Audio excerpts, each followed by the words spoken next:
Now, the Bank of Ghana has withdrawn the license of two commercial banks for the lack of the required capital to keep them in operation. UT Bank and Capital Bank from today cease to operate as commercial banks in Ghana.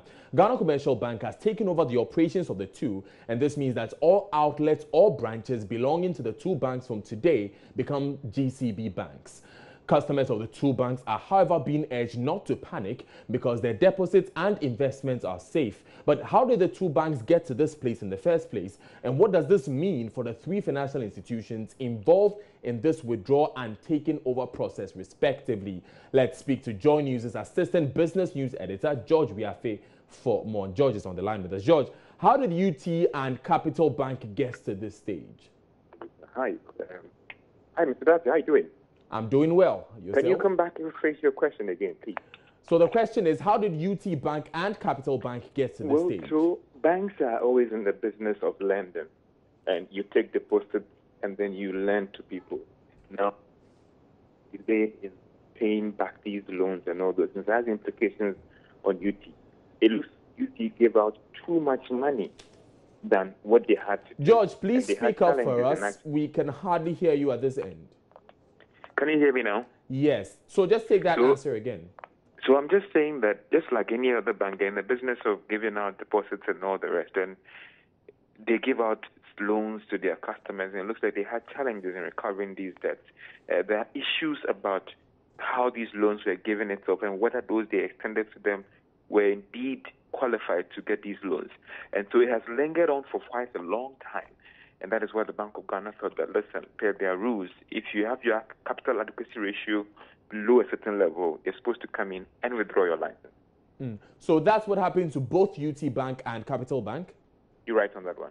So what happens to GCB now that they're taking over these liabilities? Well, they are all the assets and liabilities.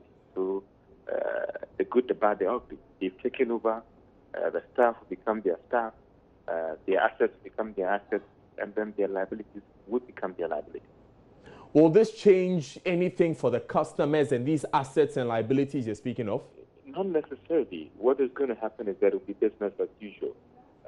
What the migration has been done in a way not to cause any panic in the system. So it's just like flying in an aircraft, a different name, but they have so you could have a situation where there's an arrangement with maybe Kenyan Airways and all the rest. So with this, and now this case, George, the line seems to be breaking up slightly. Can you repeat that for us? In this case, so UT has ceased to exist as a commercial bank, but GCB has taken over that bank. Right. So we understand there's an upcoming news conference, and we'll be asking you to tell us about that in a moment. But what of the workers of UT Bank and Capital Bank? What happens to them? Well, as I said earlier on, they are all going to be acquired.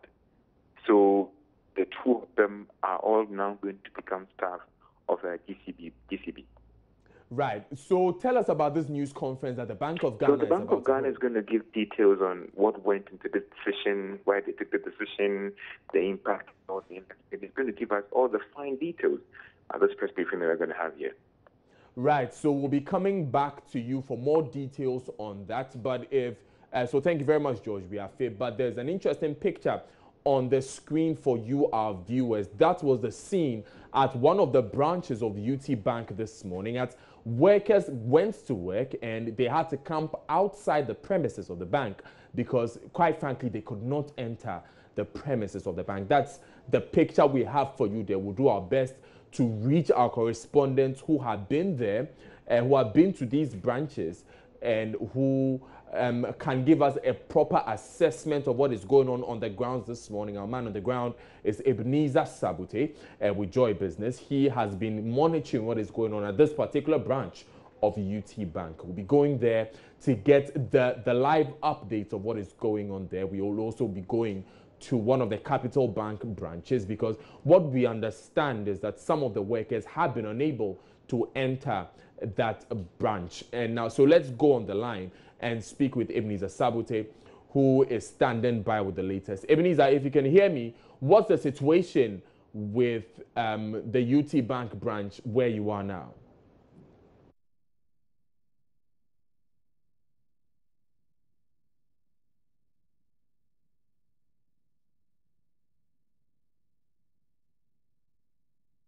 branch. It seems like some of the workers had a difficulty in entering that branch. What we will do is we'll take a quick breather. When we come back, we'll bring you all the latest updates on this particular story. Stay tuned to News Desk.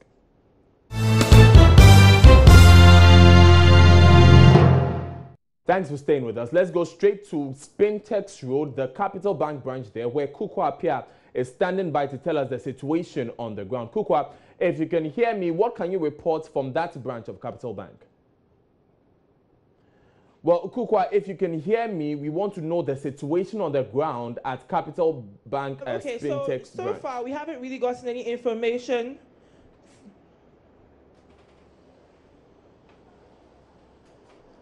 All right, so far we haven't really gotten any information from the officials of the bank, but since we've been here, we've realized that security is quite tight. We've gotten some information from some of the workers that points to the fact that there are GCB officials on ground going through the systems of Capital Bank. It's been confirmed that Capital Bank is now GCB. Also, the bank transactions will commence after 1 p.m., but before that, nobody except for staff are allowed onto the compound or into the banking hall. So from now to 1 p.m., what's the situation?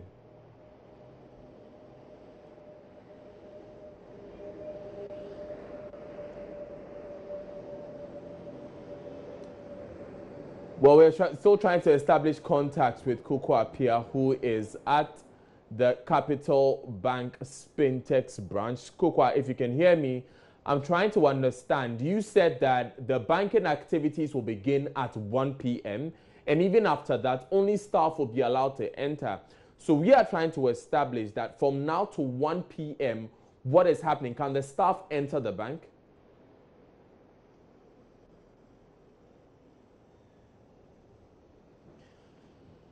So from now to 1 p.m., staff have been entering the bank since we've been here since about 7 o'clock in the morning. We've had staff going in and out of the bank. But apart from staff of the bank, nobody else is allowed to enter the banking hall. There have been customers that have come in to do transactions and have been turned away because of the current situation. We've been told that banking transactions will start at 1 p.m. on the dot, and normal transactions will be going forth. We've also been assured that customers' money is safe and they'll be able to do the...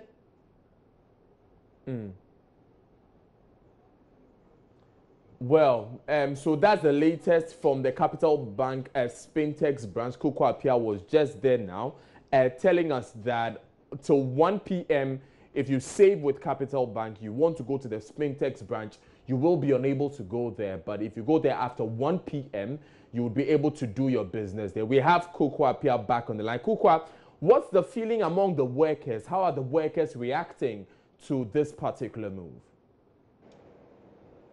Yes. Okay, so upon speaking to some of the workers earlier this morning, they did express some exasperation at the fact that they weren't informed up until this morning about the changes that were going on. So there was some frustration among the people that we did speak to, but aside from that, the atmosphere, it seems very calm. There's a very calm atmosphere. You don't really see a frenzy. People are going about their normal daily activities quite well, yeah. When you say normal daily activities, since the bank is not working, what are some of the things that they are doing?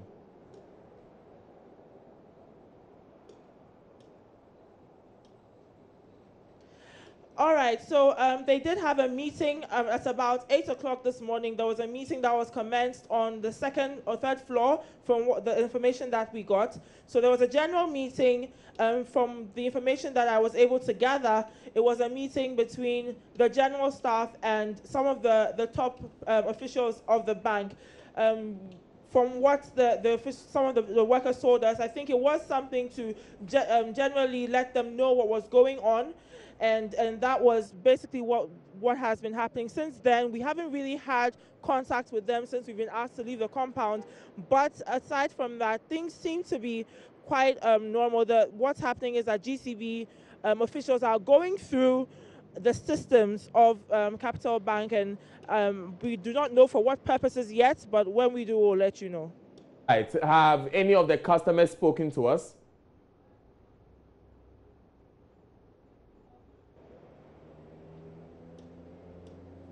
Okay, so Sorry, Right, Kuku Appiah, thank you very much for that report. We'll be coming back to you when there's something new to report from there. Kuku Appiah is at Capital Bank's Fintechs branch. Let's now go to Ebenezer Sabote, who is with who is at a UT Bank branch. Ebenezer, first of all, where exactly are you and what's the situation there? Okay, I'm currently at the UT Bank head office at airport, and I mistakenly mentioned UCB because what I can see in front of me now is UCB Bank. It's no more UT Bank. The building is UT Bank, but in fact, the logos and everything of UT Bank has been replaced with UCB Bank logo. Earlier on, some staff were here and they were taking through some strict security measures before allowing access into the banking hall, which for me is abnormal because you could expect at least they would be given the information before they get here. But most of them got here before getting the information. And they've also placed some notice at the entrance of the bank so that people who are coming in, either customers or staff, would read and get information about what is going on. So for now, I can say everything has been calm. I mean, the security presence here is still the same. They haven't seen any change. But I mean, customers have no rush in here. Right. So are normal banking activities going on? No, normal banking activities will begin at 1 p.m. So as I said earlier, only the staff of the bank and then also some workers or engineers, let me put it, because they are kind of working on machines and with regard to civil engineering, changing the logos and those, flags and anything that has to do with UT Bank. So they are using their machines and what have you to make those changes. So apart from them and the staff of UT Bank, and then also some officials of UCB Bank, earlier on I engaged the CRO of UCB Bank, Mr. Fatin, he declined talking to me because of how the issue is playing out. He directed that I should go to the Bank of Ghana if I have any issue that I need to talk about. And then also the Chief Operating Officer and then Chief Financial Officer. They were here earlier to engage the staff of the bank. There was about a 1 hour staff member gave the staff an opportunity to ask questions to the officials, and they were able to respond to them. But before we could enter into that, it is not so clear. Can you reposition yourself and restate what you're talking about? If you're in motion, please stand at one place so we can hear what you're saying clearly. You were talking of a staff DEBA earlier. Yes, there was a staff DEBA earlier which was addressed by officials from the bank as the Chief Financial Officer and then the Chief Operations Officer. They addressed staff the bank on the happenings at the bank. So after that, the staff were also given some opportunity to add some clarifications, Earlier, after that, then the bank Okay. Right. Thank you very much, Mr. Sabote, for that report. Now, like you heard Mr. Sabote mention there, what we have been directed to do is to go to the Bank of Ghana to get all the answers. And we are at the Bank of Ghana headquarters now, and we are going to get all the answers we need from a press briefing that is currently ongoing. So let's cross over to the Bank of Ghana premises now.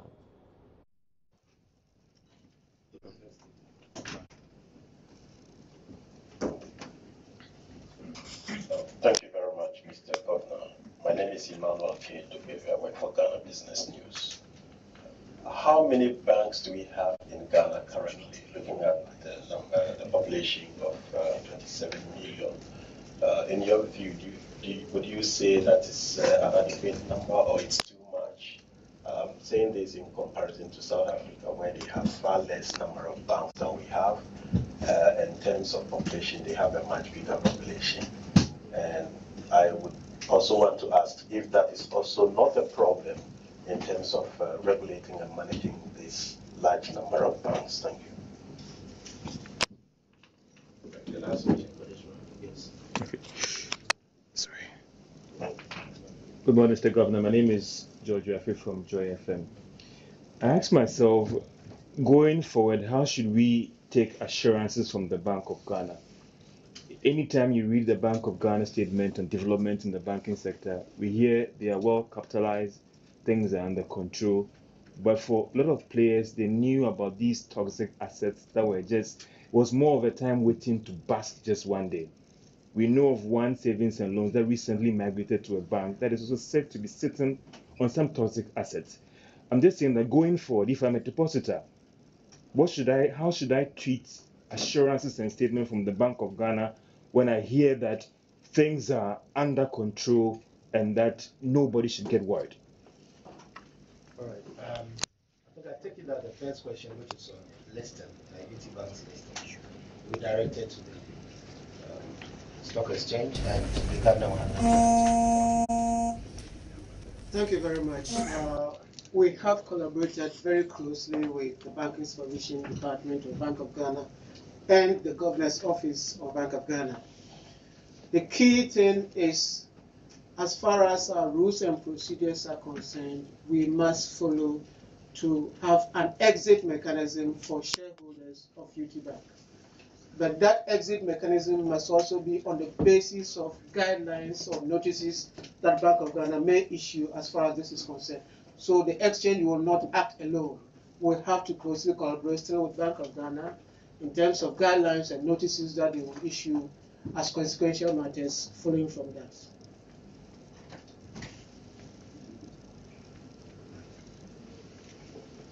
Okay, let me take the question on the 9 banks. I tried to clarify this in my opening statement when I talked about insolvent banks and banks that are undercapitalized.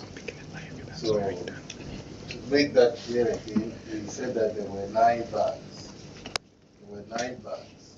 Now, of those 9 banks, only 2 were insolvent. I'm not sure if that answers the question from. No, it doesn't. It doesn't. We just wanted to know the 9 banks, the names of those 9 banks. Nobody. But it's not being an issue anymore, because as I told you, most of them have submitted capital plans which we have found acceptable. Okay. And in any case, I think about 5 of those banks are already above the 10% threshold. So there's been a lot of progress in terms of the building of their capital markets. So that I don't think that there are any issues there in terms of whether there are other banks that are in the same situation as these 2 banks. No, there are not. I can emphatically tell you that these are the only 2 insolvent banks that we have in the system. And that leads me on to the question of whether you should take assurances from the Bank of Ghana seriously. Of course you should. When we report on the banking system, we are reporting on the aggregate banking system. And again today I'm telling you that the banking system as a whole is solid and well capitalized. There may be 1 or 2 banks that have slightly weaker positions, but that does not characterize the entire industry. Now the issue about how many banks do we have 33 banks. I know there are 3 more that have been licensed that are yet to start operations. And if you take these 2 out, now we'll probably have 31 banks with 3 more that are yet, even though they are given their licenses, are yet to start operating. Whether this is optimal or not, this is about the 3rd or 4th time I'm addressing this issue in an NPC press conference, that we are operating a framework which allows freedom of entry and freedom of exit. Once we set the minimum conditions and the exit conditions, the optimal numbers will come out of the framework. And as you know, with the minimum capital requirement, if you can meet the minimum capital requirement, you have the entry. If you're not able to make the minimum capital adequacy ratios, such as these 2 banks where things have deteriorated to the extent that they are insolvent, you exit. So that's the framework that we are operating. But I would ask the Director of Banking Supervision to say a few words on these issues. Thank you, Governor. I think the matter on discussion, as the Governor said, 9 banks were found to be capital deficient. And we have different stages of capital deficiency. If you go negative capital adequacy, what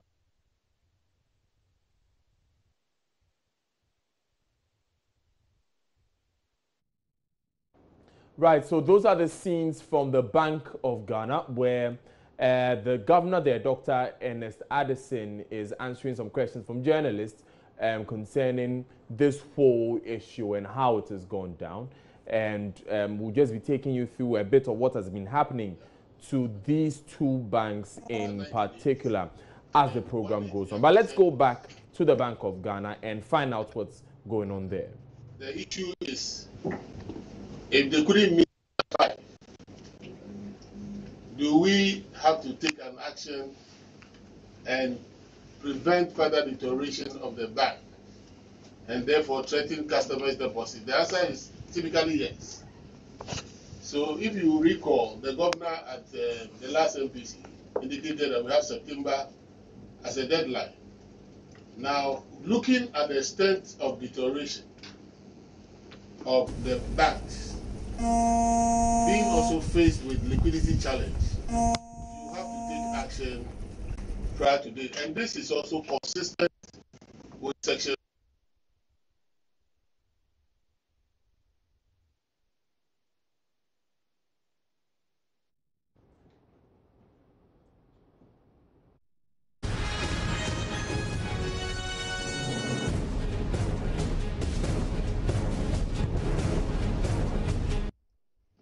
provisions of the Act. And I think secondly, we're talking about the other banks. Like the governor has said, these are banks that have submitted plans that are credible, and majority of them, like the governor said, has crossed over the 10. So there is no need. And we have to monitor those plans that are credible and have moved the banks significantly towards 10%. Monitor them and ensure that they are met within the time frame as required by law. Thank you. Thank you. The next round of questions. Citibank.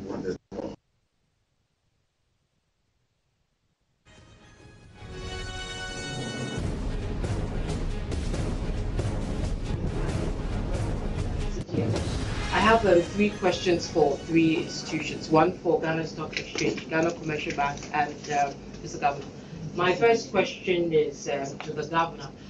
You said, or the statement said there were other 3 people who put in a bid and GCB was selected.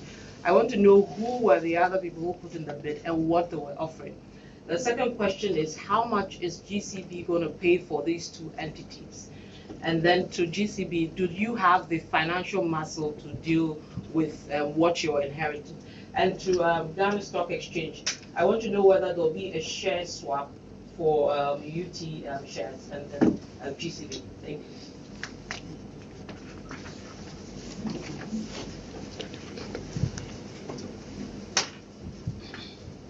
I think we have to go with this first.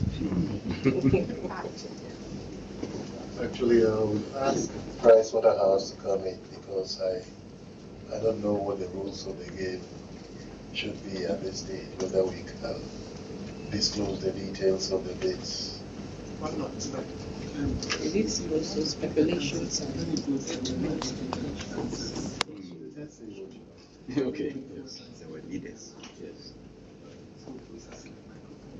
Yes. Good afternoon, Governor. Good afternoon, everybody.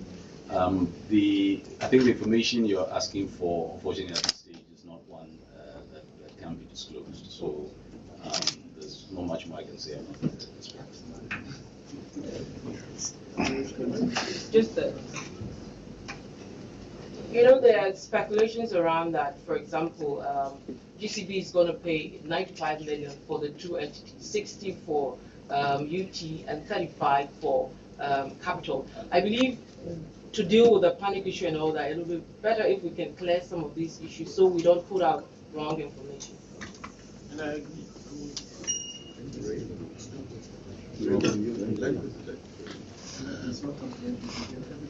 Well, thank you. I believe that you all know what GCB is capable of doing. To your question as to whether or not we have the financial muscle to do this, a resounding yes.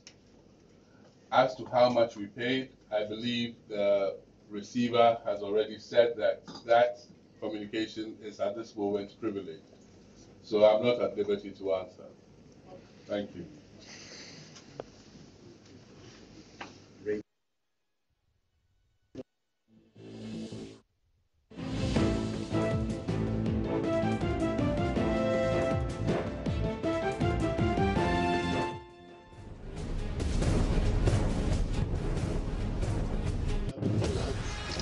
What is the best arrangement that can protect customers, protect the financial system, create some stability in the employment issue? And these are very critical. Those are more paramount than the and you can check elsewhere.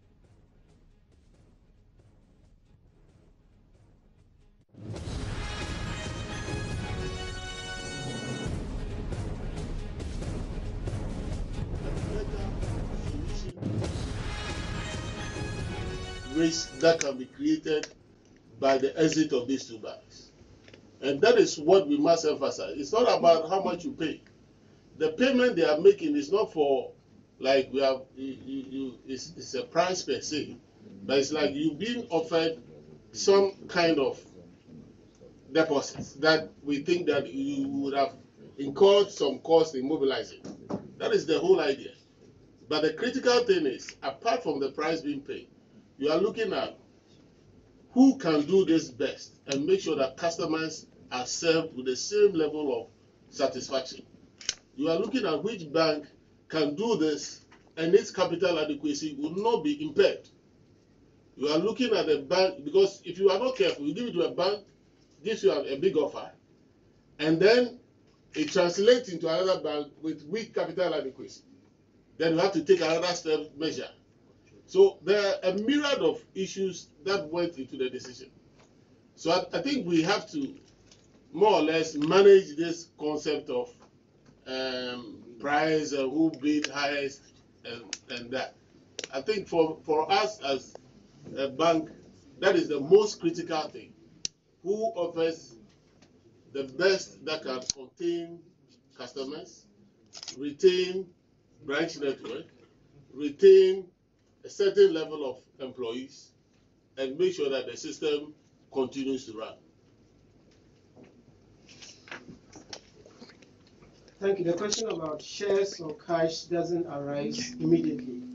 The more important thing is closer collaboration between the exchange, the Bank of Ghana, and the Pricewaterhouse, which is working on those issues.